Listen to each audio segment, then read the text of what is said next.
और एक बात मैं आपको बता दूं, बुजुर्गों ने फरमाया है कि माल की चर्बी जब किसी को चढ़ती है तो सबसे पहले वो दीन का मजाक उड़ाने लग जाता है, और वही फिरौन के साथ क़यामत के दिन उठाया भी जाएगा। माल आने के बाद बहुत बड़ा इम्तिहान है, हकीर मत समझो उलमा को या दीन की बात करने वालों को। न पूछ इन खिरका पोशों को, इरादत हो तो देख इनको, यदे बैजा लिए बैठे हैं अपनी आस्तीनों में। ये उलमा ही थे जिन्होंने इनकलाब पैदा किए हैं, इंसान बनाए, लोगों के मिजाज को संवारा है। बिगड़ते हुए हालात में कौन लोग थे? इश्क रसूल की बातें करने वाले, कुरान के पैगामात को फैलाने वाले, ये वो मुख्तसर सी जमात थी। इस हिंदुस्तान की आजादी में आपको पता है 1857 के गदर में 30,000 उलमाए कराम को दिल्ली से लेकर कश्मीर तक हर झाड़ी पर लटका दिया गया था। फांसी पर लटकने वाले, अंडमान निकोबार काला पानी की सजा काटने वाले, ये उलमाए ज़वील एहतराम थे और वो हक बोलने वाले थे। जानते हो, अंग्रेजों का दबदबा था, और ऐसा दबदबा था कि कोई कुछ बात नहीं कर सकता था। कोई डेमोक्रेसी नहीं थी, उनका गलबा था, गलगला था। ऐसे माहौल में दिल्ली की जामा मस्जिद से अल्लामा फजल हक खैराबादी ने फतवा सादिर किया था, जबकि उन्हें पता था अंजाम क्या होगा। और उसी अंग्रेजों के खिलाफ फतवा सादिर करने की बुनियाद पर एक तहरीक छिड़ी पूरे हिंदुस्तान में। यह 1857 की बात कर रहा हूं, 1947 की नहीं। 90 साल की मेहनत के बाद इस मुल्क को आजादी मिली। 1857 में यह छिड़ी थी उलमा के जरिए से। उलमाए ज़वील एहतराम ने जब अंग्रेजों के खिलाफ ये फतवा दिया था और कौम के अंदर बेदारी लाई थी, उसकी सजा उनको क्या दी गई है पता है? अल्लामा फजल हक खैराबादी आम आलिम की बात नहीं है, आला हजरत भी जिनका अदब किया करते थे, वो फजल हक खैराबादी काला पानी की सजा काटते काटते जेल में इंतकाल कर गए। आज भी उनका मजार अंडमान निकोबार में है। किस चीज की उनको सजा दी गई थी? हक बोलने की। और उनको सजा दे दी गई तो क्या दूसरा डर करके खामोश हो गया?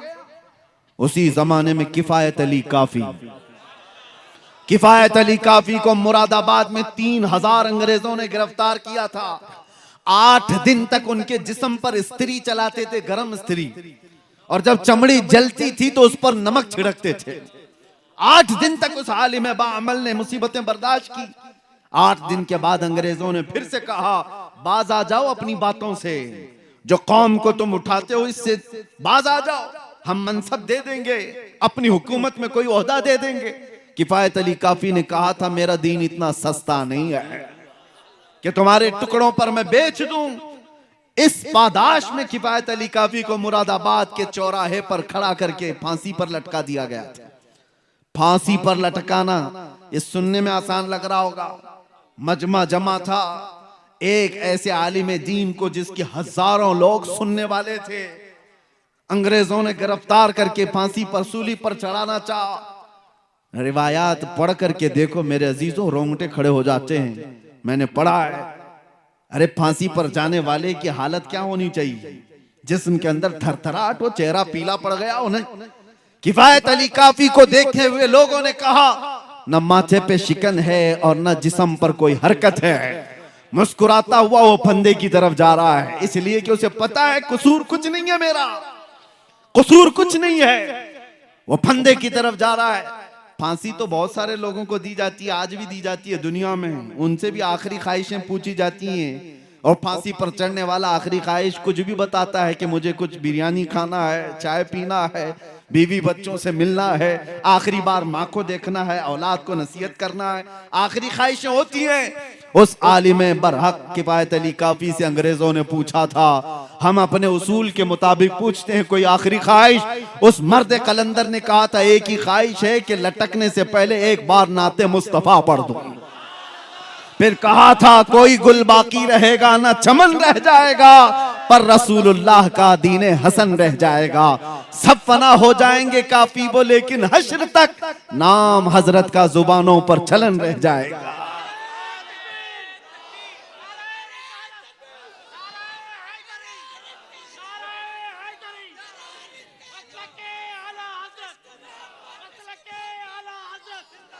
दो चार मिसालें मैं और आपके सामने रखता हूं उलमा इकराम के लिए खास तौर पर। आज हमें जिस तरह से दबाने की कोशिश करोगे उसका अंजाम क्या होगा पता है? तुम्हारे बच्चे ऐसे बुज़दिल पैदा होंगे जो अपनी माँ और बहनों की इज्जत भी नहीं संभाल सकेंगे। जो नबी पाक सल्लल्लाहु ताला अलैहि वसल्लम की इज्जत के लिए नहीं खड़ा हो सकता, वो अपनी माँ बेटियों की इज्जत भी नहीं बचा सकता, नहीं बचा सकता। ये बात याद रखें। किफायत अली काफी हो, फजल हक खैराबादी हो, इनायत अहमद काकोरवी, ये वो उलमाए ज़वील एहतराम की बातें कर रहा हूं। हक बयान करने की वजह से इन्हें जिंदगी भर तकालीफ का सामना करना पड़ा है। आपको पता है अंग्रेजों से भी ज्यादा एक सख्त दौर आया था अकबर का। अकबर नाम मुसलमान था लेकिन उसके काम अलग थे, वो मुर्तद था। पूरा एक नया दीन ला करके पूरे दीन को खत्म करने की बात कर रहा था। हिंदुस्तान अखंड भारत का राजा, इस वाले भारत का नहीं, अखंड भारत का। उस वक्त हिंदुस्तान की सीमाएं और भी ज्यादा थी। इतना पावरफुल बादशाह जब दीन इलाही का ऐलान करता है तो उस वक्त एक मर्द कलंदर अहमद फारूकी मुजद्दिद अल्फसानी की शक्ल में खड़ा होता है। कहता है नहीं बादशाह, तेरे घर का दीन नहीं, आमिना के लाल का दीन चलेगा। मस्जिदों से वही आवाज होगी, हमारे बच्चों के जुबानों से वही आवाजें होंगी जो मुस्तफा करीम सल्लल्लाहु ताला अलैहि वसल्लम की तालीमात थी। उन्हें पता था कि एक बड़े डिक्टेटर से मुकाबला करने का अंजाम क्या होता है। बड़े डिक्टेटर के सामने जब भी कोई खड़ा होता है तो उसे जेल देखना पड़ता है। जेल में डाल दिया गया, ग्वालियर की जेल में 8 साल तक ऐसे कैद में रखा गया था कि कोई मुड़ के भी नहीं देखता था। अकबर तो मर गया, उसका बेटा तख्त पर आया। जेल का एक कासिद आकर के कहता है बादशाह सलामत, जेल का हाल कुछ और ही हो गया है। उसने पूछा हुआ क्या है? 8 साल पहले आपके बाप ने एक मौलाना को कैद कर दिया था, उसने 700 कैदियों को आलिम बना दिया है। चोर उचक्के डकैत सब थे वहां पर, लेकिन उसने तो माहौल ऐसा बना दिया है। सुबह दरसे कुरान है, दोपहर में दरसे हदीस है, शाम को जमात की नमाजें हैं। माहौल तो ऐसा लगता है जैसे गुंबद खजरा की छांव में बैठे हो। हक बोलने वालों के लिए ना कोई मैदान होता है मेरे अजीजों, ना कोई जगह उन्हें रोक पाती है। ये मिसालें इसलिए अर्ज कर रहा हूं ताकि आप इनको पढ़ो और अपनी जुबान को संभाल कर रखो। अल्लाह ने तुमसे वादा लिया है कि हक बयान करोगे, हक बयान करोगे, कोई चीज छुपाओगे नहीं। और कोई रूठता है तो रूठे, ऐसे रूठने से हमारा कुछ बिगड़ता भी नहीं। ये दुनिया न तुम्हें सजा देने वाली है न जजा देने वाली है। मौत के बाद सिर्फ और सिर्फ सजा और जजा का मालिक रब्बुल आलमीन है। ज्यादा से ज्यादा दुनिया ही में परेशान होकर सकता है कोई भी, उसके बाद किसी की कुछ नहीं चलती, कुछ नहीं।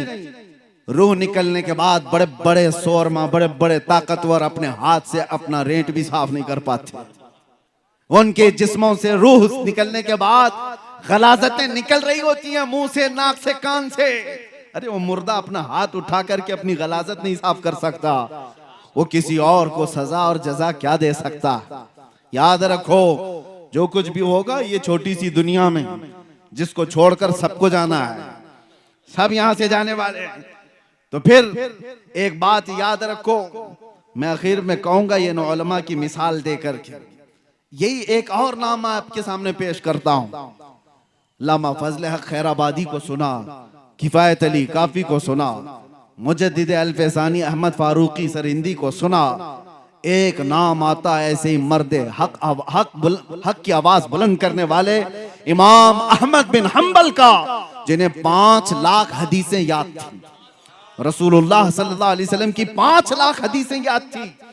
लेकिन जानते हो मसला आ गया था एक बादशाह वक्त का, उसने गलत एक फिरके को प्रमोट करने के लिए गलत मसले का प्रचार शुरू किया था।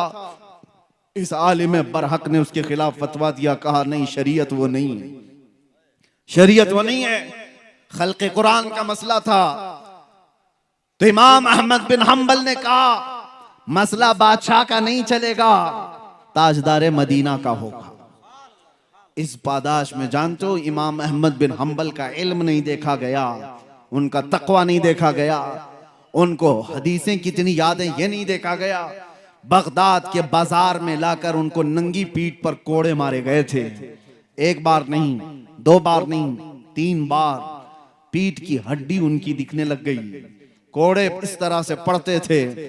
लेकिन एक जल्लाद उसके पास वक्त के खलीफा का वजीर आकर के कहने लगा कि अहमद बिन हम्बल, मैं जानता हूं आप 10 से मस नहीं होगे, एक बार आप कंप्रोमाइज कर लो अपनी इस बात से, कान में तो बोल दो, मैं बादशाह को मना लूंगा।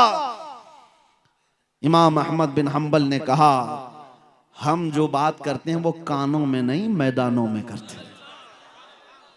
यही बात है।